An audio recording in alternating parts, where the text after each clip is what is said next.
जबकि ये कहना है हम पाक से सिर्फ पीओके की वापसी पर बात करेंगे।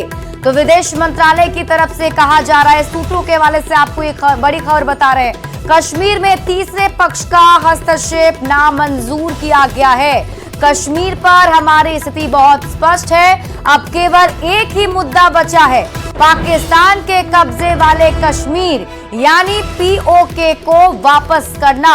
इसके अलावा और कोई बात नहीं। अगर वे आतंकवादियों को सौंपने की बात करते हैं तो हम बात कर सकते हैं, मेरा किसी और विषय पर कोई इरादा नहीं है। हम नहीं चाहते कि कोई मध्यस्थता करे, हमें किसी की मध्यस्थता की जरूरत नहीं है। तो बड़ी खबर आपको सूत्रों के हवाले से बता रहे हैं। देखिए, ऑपरेशन सिंदूर से जुड़ी एक और बड़ी खबर आपको बता दें। ऑपरेशन सिंदूर पर पीएम मोदी का साफ संदेश था। पीएम ने कहा वहां से अगर गोली चलेगी तो यहां से गोला चलेगा।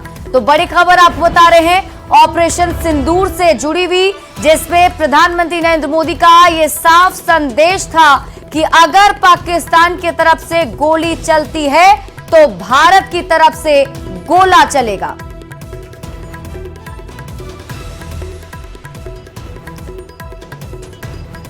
तो ऑपरेशन सिंदूर से जुड़ी आपको बड़ी खबर बता दें।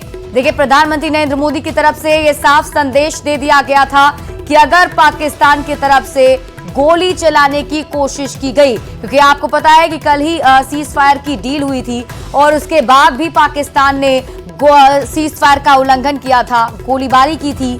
तो ऐसे में संदेश कि अगर गोली चलती है तो भारत गोला से इसका जवाब देगा। देखिए, भारत और पाकिस्तान के बीच सीज फायर की सहमति बनने भी किसी भी स्थिति से निपटने के लिए भारतीय सेना सीमा पर डटी हुई है। और इसी बीच बताया जा रहा है कि नई दिल्ली में प्रधानमंत्री आवास पर प्रधानमंत्री नरेंद्र मोदी, रक्षा मंत्री राजनाथ सिंह, इसमें विदेश मंत्री doctor S Jaishankar, NSA Ajit Doval, CDS Anil Chauhan और तीनों सेना के प्रमुखों के साथ बैठक हुई।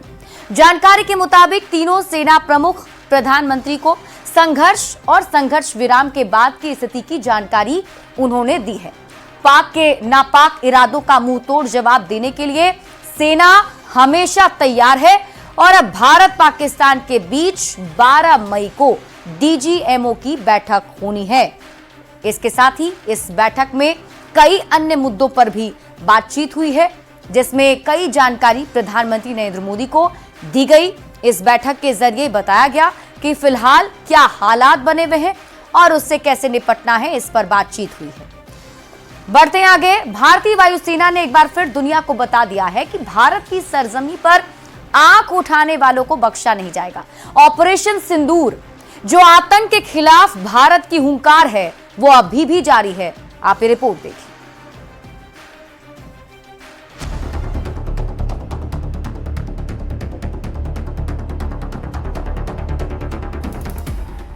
सात मई 2025 को शुरू हुआ ऑपरेशन सिंदूर भारत की जवाबी कार्रवाई का प्रतीक है, जो 22 अप्रैल को पहलगाम में हुए आतंकी हमले का करारा जवाब है। इस हमले में 27 मासूमों की जान गई थी। भारत भी चुप नहीं बैठा। भारतीय वायुसेना और सेना ने मिलकर पाकिस्तान और पीओके में 9 आतंकी ठिकानों को निशाना बनाया। सूत्रों के मुताबिक इस ऑपरेशन में 100 से ज्यादा आतंकवादी ढेर किए गए। भारतीय वायुसेना ने साफ किया है कि ऑपरेशन सिंदूर अभी खत्म नहीं हुआ है। आईएएफ का कहना है, हमने टारगेट किए गए सभी लक्ष्य सटीकता और जिम्मेदारी के साथ पूरे किए। यह अभियान देश के हितों के लिए सोच समझकर चलाया गया है। वायुसेना ने देशवासियों से अफवाहों पर ध्यान न देने और सही जानकारी का इंतजार करने की अपील की है। रक्षा मंत्री राजनाथ सिंह ने ऑपरेशन सिंदूर को भारत की मजबूत इच्छा शक्ति का प्रतीक बताया और कहा कि ये नया भारत है जो आतंकवाद के खिलाफ सरहद के इस पार और उस पार दोनों तरफ कार्रवाई करता है। आतंकियों के लिए अब कोई जमीन सुरक्षित नहीं। ऑपरेशन सिंदूर सिर्फ एक सैन्य कार्रवाई भर नहीं है, बल्कि भारत की राजनैतिक, सामाजिक और सामरिक इच्छा शक्ति का प्रतीक है। यह ऑपरेशन आतंकवाद के खिलाफ भारत की दृढ़ इच्छा शक्ति का और सैन्य शक्ति की क्षमता और संकल्प शक्ति का भी प्रदर्शन है।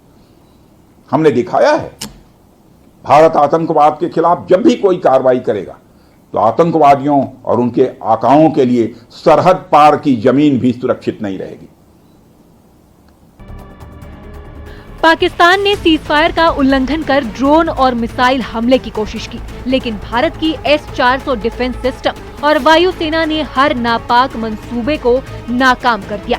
ऑपरेशन सिंदूर ने न सिर्फ आतंकियों को सबक सिखाया, बल्कि दुनिया को दिखा दिया कि भारत अब चुप नहीं रहेगा। Bureau report, news 18।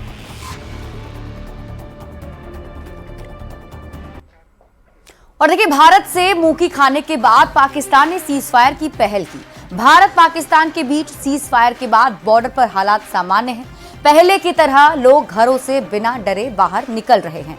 सड़क पर चहल पहल है और स्थिति अब नॉर्मल हो चुकी है। पंजाब का अमृतसर, जम्मू कश्मीर का राजौरी, बारामूला, पुंछ या पंजाब का पठानकोट, फिरोजपुर या फिर राजस्थान का जैसलमेर, सीज फायर के बाद से ही इन सभी जगहों पर अब सब कुछ ठीक नजर आ रहा है।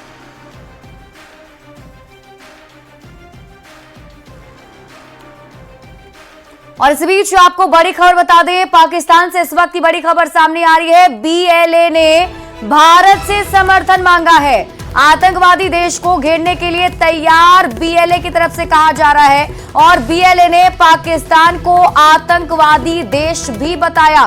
पाकिस्तान को चारों तरफ से घेरने को तैयार है BLA ने ISI को आतंकी नेटवर्क बताया है। तो इस वक्त की बड़ी खबर आपको पाकिस्तान से बता रहे हैं। देखिए, पाकिस्तान के अंदर भी अंतर्कलह जारी है। BLA ने अब भारत से समर्थन की मांग कर दी है।